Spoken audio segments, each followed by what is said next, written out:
রাজধানীর foreign service একাডেমিতে রাজনৈতিক দলগুলোর সঙ্গে দ্বিতীয় দফার আলোচনা শুরু করেছে জাতীয় ঐকমত্য কমিশন। সোমবার বিকাল 4:30টার দিকে আলোচনার উদ্বোধন করেন কমিশন সভাপতি ও প্রধান উপদেষ্টা ডক্টর মোহাম্মদ ইউনূস। বিএনপির প্রতিনিধি দলে ছিলেন দলটির স্থায়ী কমিটির সদস্য সালাউদ্দিন আহমেদ, চেয়ারপারসনের উপদেষ্টা ইসমাইল জাবিউল্লাহ এবং নির্বাহী কমিটির সদস্য রুহুল কুদ্দুস কাজল।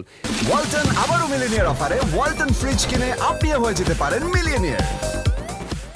জামায়াতে ইসলামীর পক্ষে অংশ নেন নায়েবে আমির সৈয়দ আবদুল্লাহ মোহাম্মদ তাহের, সহকারী সেক্রেটারি জেনারেল রফিকুল ইসলাম খান এবং হামিদুর রহমান আজাদ।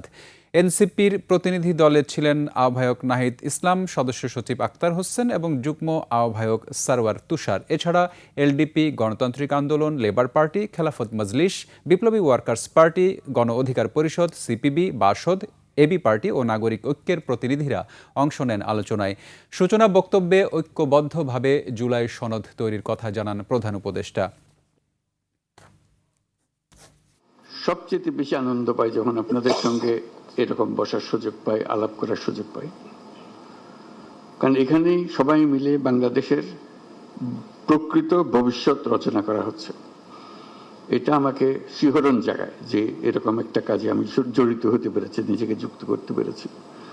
শুধু আপনাদের কথা শোনার জন্য, এটা কিভাবে আপনারা গাইড করবেন, কোথায় নিয়ে যাবেন,